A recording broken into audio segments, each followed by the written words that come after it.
É provável que muitos não acreditem no meu relato, mas também é possível que alguns se identifiquem por terem passado por algo igual ou parecido com o que aconteceu comigo quando eu tinha 10 anos.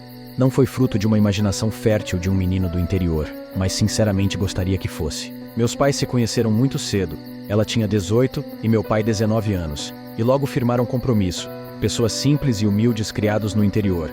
Então meu pai trabalhou muito até conseguir comprar um sítio, onde havia uma casa simples. Então depois do casamento deles eu fui o primeiro filho. Então, apesar do trauma que carrego comigo, minha infância foi repleta de momentos bons que guardo com carinho. Eu vivia com a minha família numa propriedade rural modesta no interior de São Paulo. A nossa vida girava em torno do cultivo de hortaliças, frutíferas, grãos, legumes e da criação de porcos e galinhas, como muitas outras famílias da região. A vida era muito simples e diferente daquela que eu vinha conhecer mais tarde, quando me mudei para a cidade grande. No interior, a vida era mais tranquila, mais saudável, e pelo menos durante o dia era possível brincar livremente. As pessoas eram próximas e calorosas, e às vezes sinto saudades daquela época. Os meus pais, como a maioria das pessoas nascidas e criadas no interior, tinham as suas crenças. Muitas delas mantiveram-se inalteradas mesmo após muitos anos. A minha infância foi repleta de curiosidades, coisas que as pessoas da cidade grande talvez nem imaginem que existem. No entanto, houve uma noite que nunca esquecerei. O banheiro da nossa casa ficava a alguns metros de distância da casa principal, como era comum em propriedades rurais daquela época. Os meus pais sempre nos ensinaram que só deveríamos usá-lo durante o dia e que nunca deveríamos sair de casa após o pôr do sol, especialmente em noites de lua cheia. Inicialmente obedecia a essa regra sem questionar. Sempre fui muito obediente, mas à medida que fui crescendo, comecei a questionar o motivo por trás desta regra. Mas quando se tratava da regra de não sair durante a lua cheia, a minha mãe evitava a conversa. Lembro-me que insisti tanto querendo uma explicação da minha mãe, que em certo momento, já sem paciência, ela me disse: "Quer mesmo saber, pergunte ao seu pai, quando ele chegar do serviço, e me deixe em paz." Quando ele voltou do trabalho no final do dia, fui perguntar sobre o motivo daquela regra. Lembro-me do olhar sério, ao dizer que não havia explicação porque ele mesmo não sabia. Mas acrescentou que na próxima noite de lua cheia tentaria mostrar-me o motivo. Fiquei ansioso pela chegada dessa noite. Eu tinha cerca de 10 anos na época, um menino do interior que não sabia muito sobre as fases da lua. Passou-se quase uma semana até que, no meio da noite, o meu pai veio silenciosamente até ao quarto onde eu e os meus irmãos dormíamos. Ele acordou eu e os meus irmãos, mas o curioso era eu. Então meus irmãos não quiseram acordar. Ele me pediu para segui-lo em silêncio.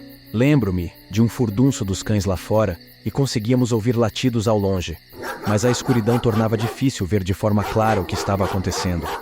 Como eu fui o único curioso que fez perguntas a semana toda, levantei e acompanhei meu pai. Eu consegui ver o que estava acontecendo lá fora. O meu pai não disse uma palavra, apenas me deixou observar. Em meio às plantações era possível ver uma criatura estranha e grande que andava sobre 4 patas, mas, às vezes erguia-se e ficava sobre 2 patas. Não consegui ver claramente, devido à distância e à escuridão, mas parecia ser uma criatura coberta por pelos maior do que qualquer cão que já tivesse visto, possivelmente até maior do que um homem. E era possível ouvir seu uivo assustador. Enquanto a criatura se movia entre as plantações, os cães a seguiram e investiram contra ela, latindo bravamente como se tentassem expulsá-la dali. No entanto, nenhum dos cães parecia tentar mordê-la, apenas corriam em volta da criatura, enquanto ela tentava acertá-los com patadas e mordidas ferozes. Alguns cães foram atingidos, mas mesmo assim continuaram tentando afastá-la. A criatura recuou e desapareceu na escuridão, e só podíamos ouvir o alvoroço dos cães. O meu pai fechou silenciosamente a janela, agachou, olhou bem dentro dos meus olhos e disse de forma bem séria: "Aquela criatura que você viu no cafezal é um lobisomem. É por isso que as crianças não podem e não devem sair de dentro de casa à noite, porque os lobisomens são criaturas cruéis e amaldiçoadas que caçam crianças e inocentes. E você não pode contar isso pra ninguém, entendeu? Porque se o homem que se transforma em fera descobrir que nós o vimos, ele pode vir aqui e tirar a vida de todos nós." Meu pai fez questão que eu respondesse se tinha entendido. Então, em silêncio, sacudi a cabeça para sim, corri para o quarto e deitei em minha cama. Naquela noite e por muitas noites a fio, tive pesadelos horríveis e mal consegui dormir. Sinceramente agradeço a Deus por ter sido somente eu a ver a criatura, Pois se eu que tinha 10 anos, fiquei apavorado, imagina meus irmãos mais novos. Existem muitas lendas sobre criaturas sobrenaturais, de hábitos noturnos, algumas histórias, pesquisas e livros sobre o assunto. Mas eu acredito que meu pai e eu fomos um dos poucos que realmente vimos algo assim, tão macabro.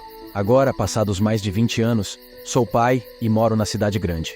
Apesar da saudade dos tempos de infância e das lembranças inesquecíveis, tenho medo de morar em cidades do interior muito afastadas, principalmente em fazendas.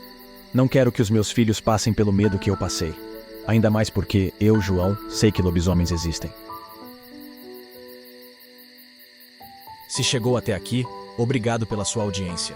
Se gosta desse tipo de conteúdo e do nosso jeito de contar relatos, histórias de mistérios e lendas sobrenaturais, se inscreva, curte, comenta e compartilha. O seu like e a sua inscrição fazem a diferença e nos dá mais alcance no YouTube. Gratidão pela sua atenção e até a próxima.